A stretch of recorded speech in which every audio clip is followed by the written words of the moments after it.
ജീവൻ തുടിക്കുന്ന ദൃശ്യങ്ങൾ ക്യാൻവാസിൽ പകർത്തി ചിത്രരചനയിൽ വിസ്മയം തീർക്കുകയാണ് ചെമ്മനാട് കടവത്തെ 8 വയസ്സുകാരിയായ ഐഷിൻ ഫാത്തിമ കുരുക്കൾ.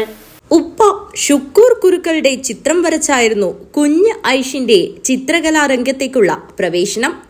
ചിത്രം കൊള്ളാമെന്ന് തോന്നിയപ്പോൾ ഐഷിനെ ഉപ്പ നേരെ ചിത്രകലാ ക്ലാസ്സിലേക്ക് അയക്കുകയായിരുന്നു. അധ്യാപകനായ വിനോദ് അമ്പലത്തറ ഈ കൊച്ചുമിടുക്കിയുടെ കഴിവിനെ രാഖിയെടുത്തതോടെ ഐഷിന്റെ ക്യാൻവാസുകളിൽ വിരിഞ്ഞത് ജീവൻ തുടിക്കുന്ന നിറങ്ങളുടെ വിസ്മയലോകം തന്നെയായിരുന്നു.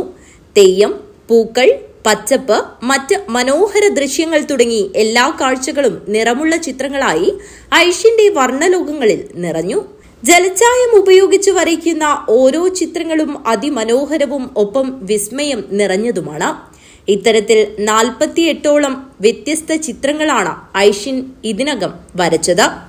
കുട്ടികൾക്കായി കാഞ്ഞങ്ങാട് ആർട്ട് ഗാലറിയിൽ സംഘടിപ്പിച്ച ചിത്ര പ്രദർശനത്തിൽ ഐഷിന്റെ ചിത്രങ്ങൾക്ക് അഭിനന്ദന പ്രവാഹം തന്നെയുണ്ടായി. ശിശുക്ഷേമ സമിതി എറണാകുളത്ത് സംഘടിപ്പിച്ച ക്ലിൻ സ്മാരക സംസ്ഥാനതല ബാലചിത്രരചനാ മത്സരത്തിലും ഈ കൊച്ചു ചിത്രകാരി പങ്കെടുത്തിട്ടുണ്ട്. കൂടാതെ തന്റെ വിദ്യാലയമായ GUPS ചെമ്മനാട് വെസ്റ്റിലും ഐഷിൻ ചിത്ര പ്രദർശനം നടത്തിയിട്ടുണ്ട്. ഞാൻ ചിത്രം വരക്കാറുണ്ട്. ജലച്ചായം കൊണ്ടാണ് ഞാൻ ചിത്രം വരക്കാറ്.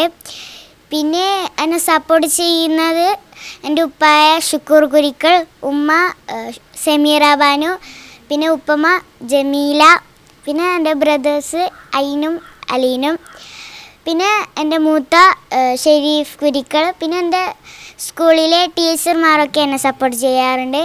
പിന്നെ എൻ്റെ ഡ്രോയിങ് മാഷായ വിനോദ് കുമാർ അമ്പലത്തറ. ഞാൻ 48ഓളം ചിത്രം വരച്ചിട്ടുണ്ട്.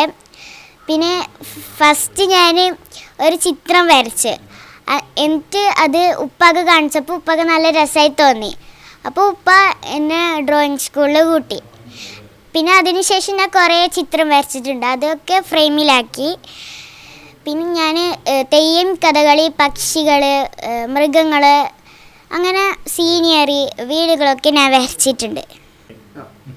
ഞാൻ കാഞ്ഞങ്ങാട് ആർട്ട് ഗാലറിയിൽ എൻ്റെ ചിത്രം വച്ചിട്ടുണ്ട്. കുറേ പേര് നല്ല രസമുണ്ട് പറഞ്ഞ്. പിന്നെ എൻ്റെ സ്കൂളിൽ വെച്ചിട്ടുണ്ട്. ചിത്രം വരയ്ക്കുവാനുള്ള ഐഷിന്റെ സർഗാത്മകത കണ്ടെത്തിയതു മുതൽ ഇന്ന് വരെ ഏറ്റവും മികച്ച പിന്തുണയാണ് പിതാവ് ഷുക്കൂർ കുരുക്കളും മാതാവ് സമീറയും നൽകുന്നത്. ഐഷിൻ വരയ്ക്കുന്ന ചിത്രങ്ങളെല്ലാം ഇദ്ദേഹം അപ്പപ്പോൾ തന്നെ ഫ്രെയിം ചെയ്ത് മകളുടെ കഴിവിന് പ്രോത്സാഹനം നൽകുന്നു. ചിത്രകലയിൽ കുട്ടികൾക്ക് താല്പര്യമുണ്ടെന്നറിഞ്ഞാൽ ശാസ്ത്രീയമായ പരിശീലനം നൽകണമെന്നും എന്നാൽ മാത്രമേ മത്സരങ്ങളിൽ ഉൾപ്പെടെ അവർക്ക് മികവ് തെളിയിക്കുവാൻ സാധിക്കുകയുള്ളൂവെന്നും ഷുക്കൂർ കുരുക്കൾ പറഞ്ഞു. പുഴയുടെ മനോഹരമായ ദൃശ്യങ്ങൾ ഭംഗിയേകുന്ന ചെമ്മനാട് കവാടത്തിന്റെ കാഴ്ചകളുടെ സ്വാധീനവും ഒപ്പം വീട്ടുകാരുടെയും അധ്യാപകരുടെയുമെല്ലാം പിന്തുണയുമാണ് ഐഷിനെ ഇന്ന് കാസർഗോഡ് അറിയുന്ന ചിത്രകാരിയാക്കി മാറ്റിയിരിക്കുന്നത്. ചിത്രകലാരംഗത്ത് കാസർഗോട്ട് നിരവധി പ്രതിഭകൾ ഉണ്ടെങ്കിലും വെറും 9 വയസ്സുകാരിയായ ഐഷിൻ ക്യാൻവാസിൽ തീർക്കുന്ന അത്ഭുതം ശ്രദ്ധേയമാണ്. കാസർഗോഡിന്റെ ചിത്രകലാരംഗത്തെ ഭാവി വാഗ്ദാനമാണ് ഈ കൊച്ചുമിടുക്കിയെന്ന് നിസ്സംശയം പറയാം. News bureau, Kasaragod.